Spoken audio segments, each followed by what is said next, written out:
Hi, welcome to episode 246 of the Corner of Knit and Tea. My name is Laura. I'm also known as Fluffy K on Ravelry, Fluffy Kira on Instagram and Twitter. I blog over at thecornerofknitandtea.com, and that's where this episode and every episode show notes will be. I have an Etsy shop called The Corner of Knit and Tea, and we have a Ravelry group also called The Corner of Knit and Tea. Hi, how are you? It is Monday, September 16th. It is mid-afternoon, and I am coming to you from my home in just south of Kansas City. It is crazy hot out. It's over 90 degrees, and I'm enjoying being inside today. So taking advantage of that, doing some work, a little play, and just wanted to come and spend a little time with you. How are you doing? I had a good weekend. I went out, on Saturday I spent the day with a friend and we did all kinds of things. She works at Hallmark. Hallmark Cards is headquartered here in Kansas City, and this was the weekend that they had Hallmarket, which is a marketplace for Hallmark artists to sell their goods that they do on the side. So for instance, even if you are a greeting card designer for Hallmark or you work in finance, if you are a painter on the side, you can come and sell your paintings at Hallmarket. So they usually do that in September. It is a place where you can buy all kinds of great art and also some holiday gifts. I did do a little shopping, not much. There was a print that caught my eye and a fun Kansas City tea towel that I'm hoping to maybe turn into a hand-sewn project bag. But more on that when I actually tackle that project. So we did that, and then we prepped for, my friend Anna and I prepped for this coming Friday. This Friday is the Pelican Hub, which is basically a fountain pen party all over the world, sponsored by Pelican, who makes beautiful fountain pens and inks. They also make ballpoint pens. But Pelican each year sponsors what they call the Pelican Hubs, and basically it is a party sponsored by Pelican. They send out all kinds of swag and some fun goodies and a few things to sort of prompt parties, and people around the world volunteer to be hub masters, which is to host a party, and then you can RSVP and attend the party. And Anna is hosting the party, so I am helping her get it ready. So we put together goodie bags this weekend and giveaway prizes, and if you are into fountain pens, the deal is that the fountain pen hubs actually, you have to RSVP for them early in the summer. I believe we did it in May or June. And the reason you have to RSVP is because that's how they know how many goodies to send to each hub master. However, even if you didn't RSVP, you can probably still attend a party. If you are looking for something in your area, you can look, just Google Pelican Hubs and see if there is a hub in your area. They should give you the contact information for the hub master, and you can email the hub master and see if you can still go. As I said, there may not be goodies for you, and you don't have to own a Pelican pen either. It is just celebrating a love of fountain pens because it is put on by Pelican. The goodies are all Pelican goodies, but you don't have to own a Pelican pen to participate. So if you're interested in fountain pens, check that out in your area. That was Saturday. Yesterday was just kind of hanging around the house and doing a lot of crafting. I am doing a new inky project, which maybe I'll share with you at some point. And then I've got a bunch of exciting knitting news, which I'll get to in just a minute. So let's get into today's podcast.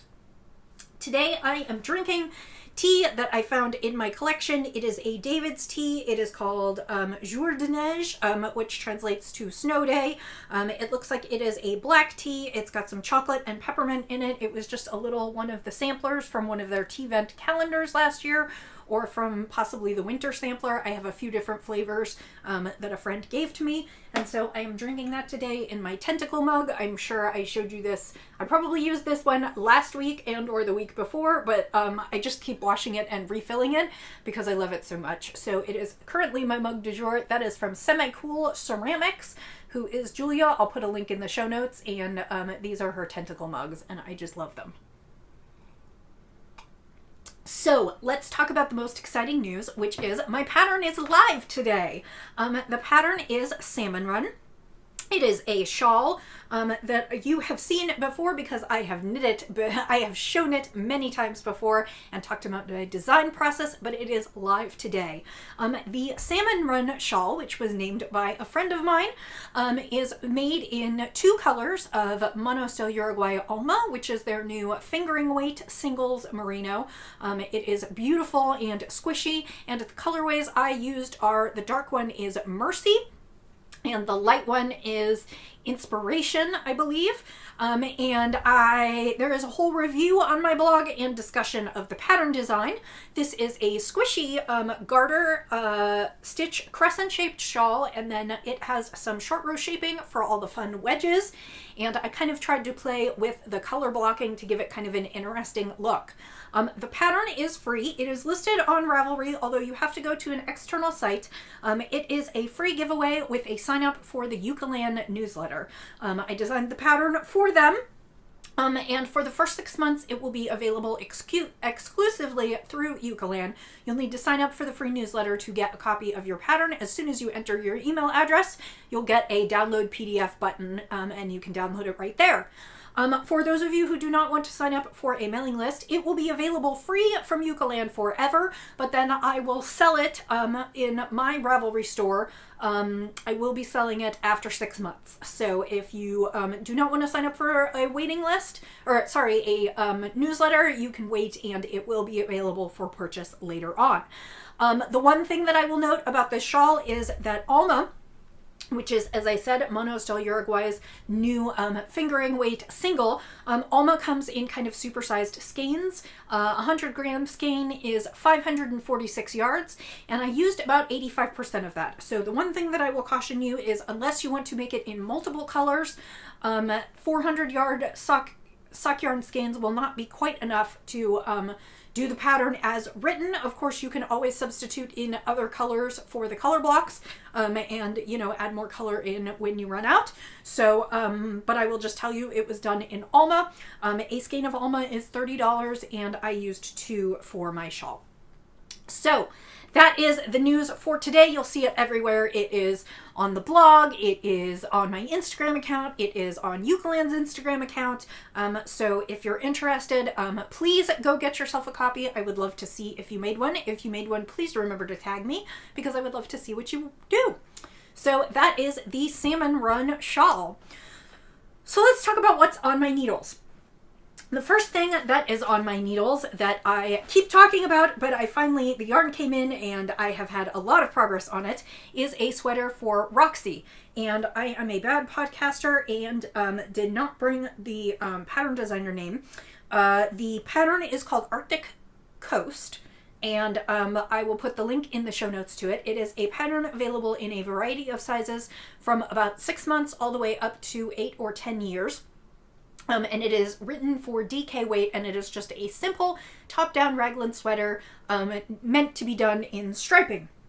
And I am using 2 colors of Valley Yarns DK Superwash, which is 100% extra fine superwash merino wool, 50 grams, 137 yards. And the colors I am using are pink, which is this really pretty kind of petal, almost baby pink. And I had originally been going to use a light blue because that was what Roxy requested, but I did not love the way it looked together, so I decided to go ahead and order some navy. So these are my 2 colors for my sweater for Roxy, and they came in on Wednesday, and between Wednesday and yesterday, I went ahead and knit the whole body. So this is Miss Roxy sweater. I just love these colors together. Like I said, it's a fairly simple top-down raglan. You start with a little bit of ribbing, and then you do your raglan shaping, and it is 2 and 4 stripes, and then you go fairly far down and for the body length, and then add some more ribbing at the bottom. Now I need to do the sleeves. I'm actually probably going to knit the sleeves flat because I do not enjoy striping in the round. So I'll knit the sleeves flat and just seam them under the underarms and, under the underside of the arm. Shouldn't be a big deal. I do that a lot because I don't like trying to deal with jogs in stripes. I find that that's not one of the techniques that I have mastered. And then it will just get some button bands and per Roxy's request, some really cool buttons. So I'm hoping to finish this one this week. I feel like it should be totally doable since I knit the whole body in 1 week and I just have 2 sleeves to do.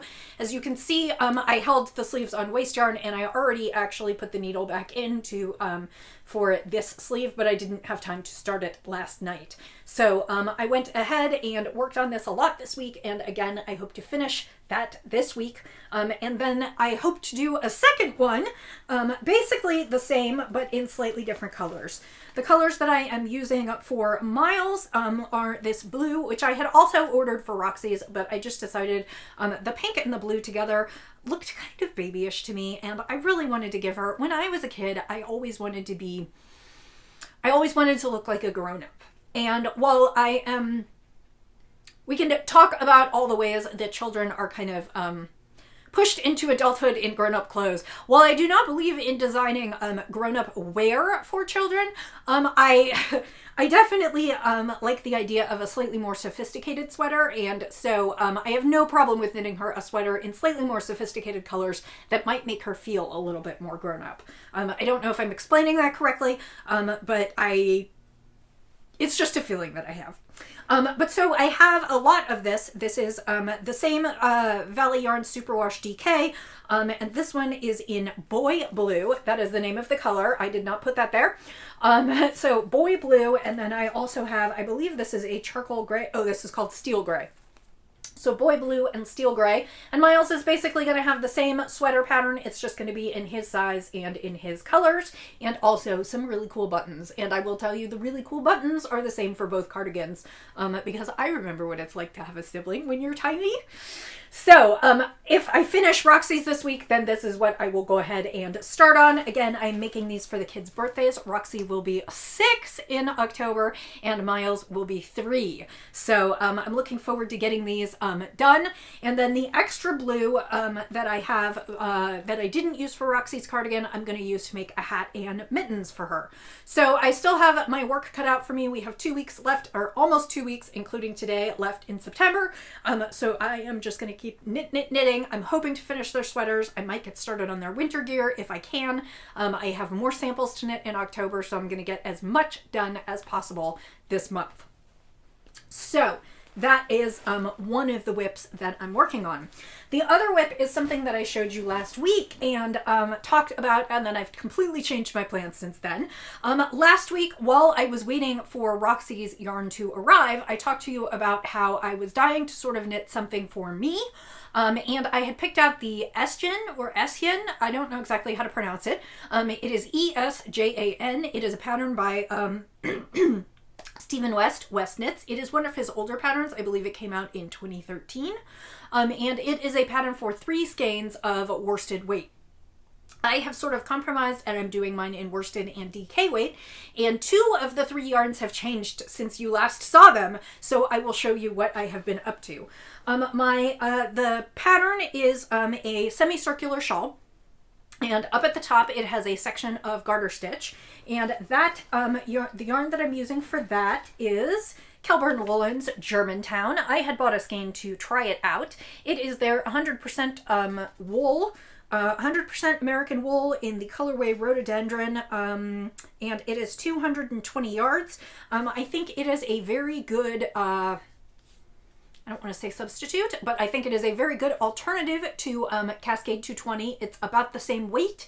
It might be a little bit plumper, and but it is kind of the same wool makeup. It has the same hand feel, I think. It feels really nice, and it's available in affordable skeins. It is a little more, just a smidge more expensive. I believe Cascade is about $10 a skein, and this one is $13 to $14 a skein, but I wanted to try it. This is the Rhododendron colorway, and again, it is Germantown, and I will probably, it is not superwash, so there is that, but I think it's a good workhorse yarn, and it is produced in the United States, so I am excited about that.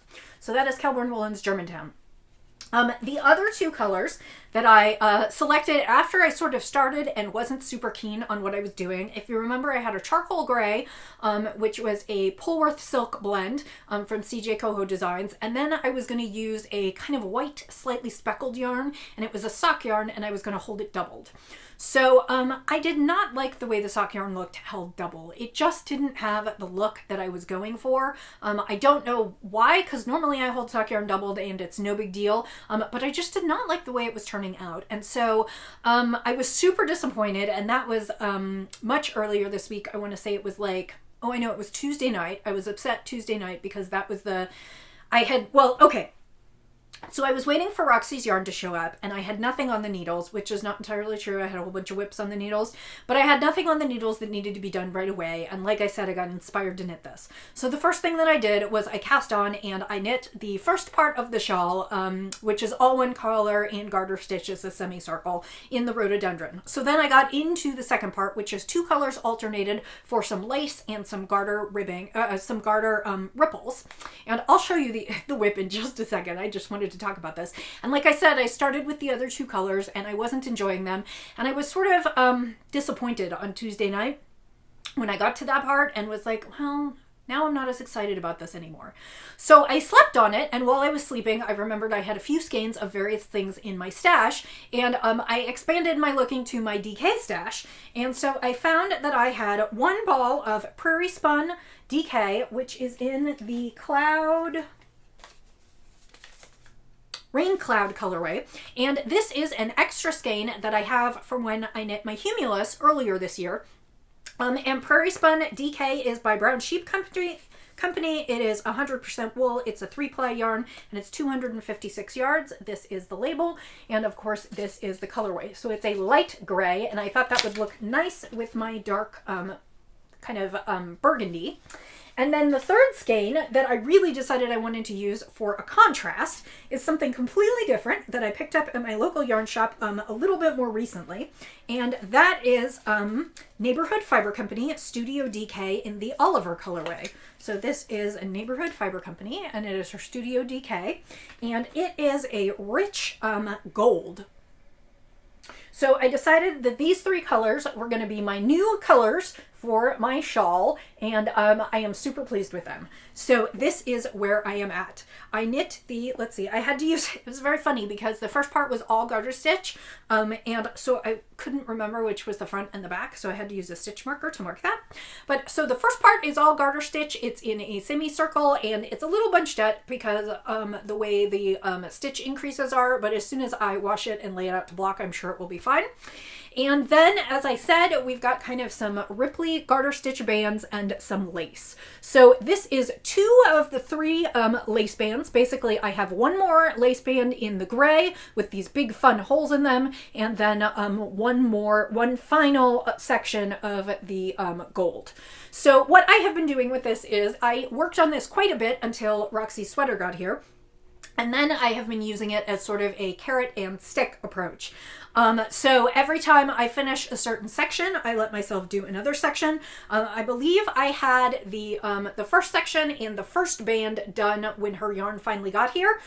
So as soon as I was done with the body, I allowed myself to knit this section last night. So I just have one more section to go. Again, this is 3 skeins of worsted weight. So, and worsted weight knits up fast. I'm using size 10.5 needles. The pattern actually calls for 11s, but I liked the fabric that I got on the 10.5s better. But so that is my Esjan, and actually I hope to finish this up this week too. I have to finish Roxy's sweater, and then as soon as I finish Roxy's sweater, I can finish the final section on this one, and then I will go straight into Miles' sweater. So like I said, I'm kind of using the carrot and stick approach to what I'm doing, which is I set a milestone for myself on something that I need to do, and then I let myself have a little fun with a project that I'd like to do. Which is not to say I don't like doing the kids' sweaters, but I need to get them done, and I'm also dying to make some knits for me. I've also picked out the next knit, not that I should be casting on anything else, but I picked out some stuff for a cowl. So I'll bring that another week. I also have 2 more samples coming. I have the yarn for one. The yarn for the second is on the way, and those are basically my October knits. Plus, I need to knit the kids' winter gear. So really, I should not be knitting for myself at all, but I just have fun kind of squeezing some projects in. So this is Esjan by Stephen West. I'll put all the information in the show notes. Last week's show notes will be wrong because, as I said, I switched 2 of my 3 yarns, but I am super happy and I cannot wait. This is going to block out to be a huge shawl, I'm sure, because, well, none of it is actually superwash, but, well, I guess the Studio DK is, maybe. Let me see. The Studio DK is 100% superwash merino, 275 yards. So I am loving this, and I will block it out nice and huge, and hopefully this will be another finish this week. And the exciting thing is that that will be almost 3 skeins out of my stash. I have not been knitting for my stash this year because I've been doing so much sample work and test knitting, and then some things I've just needed to buy yarn for, like the kids' sweaters. So I always love it when I can use a few things out of my stash. And I don't have a lot of worsted weight. Generally, I try not to buy single skeins. I try to buy sweater quantities because I like to use them all up. But it's really nice to be able to use up some stuff from my stash. So those are the 2 that I'm working on. And then, like I showed you, if I really move like the wind this week, I will start Miles' sweater, and my hope is that I will finish all of these things before October, because then I'm going to turn my attention to sample knits, and then I'll probably just try and do one-off hats and socks for the kids in my free time when I need a roundy project. So let me take a sip of tea, we'll do some spinning, and then we'll be done for the day. So spinning. For the last 2 weeks, I have been working on a bump of what I called mystery fiber, and I can't remember if I discussed this last week. I think I found out about this later. So I discussed that I was spinning something that I called mystery fiber that someone had given me, and that it felt like merino, but I wasn't sure what it was. I posted the braid on Instagram this week, and somebody tagged me, responded immediately and said, I know what that is. That's a Southern Cross Fiber Club colorway from October 2009 called Angelfish. And you were right, it's merino. So I finished spinning Angelfish. This is a club colorway from Southern Cross Fiber. It is golds and browns and then purples and blues. It came out to be a squishy 2-ply. My guess is it's probably somewhere around 300 yards. I am waiting for it to dry. It's still a little damp before I can do all my measurements. This will be, it is a fun fall yarn. It is super soft because it is merino.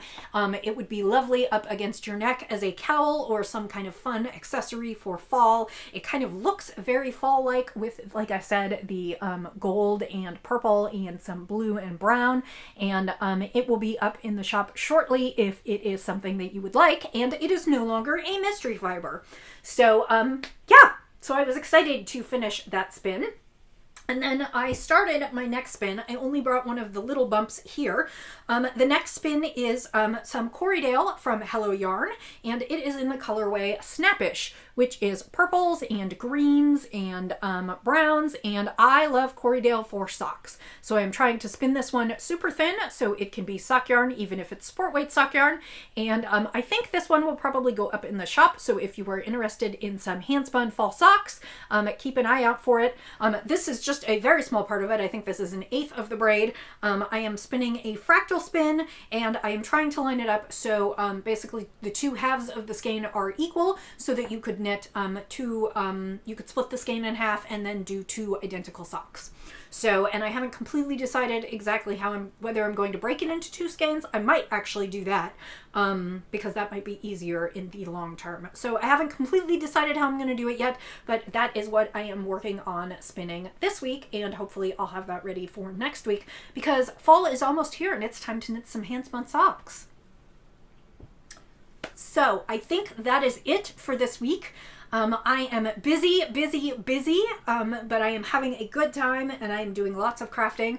Now I just have to wait for the weather to cool off so I can wear all the fun things. It's supposed to be in the 90s here all week, and that's a little warm for all my fall knits. So, I hope you have a lovely week. Thank you for spending a little time with me. And I can't wait to see what you're crafting. Let me know if you're working on anything fun for fall. And I will say until I see you next time, happy knitting, happy spinning, happy sipping, and I'll see you next time. Bye!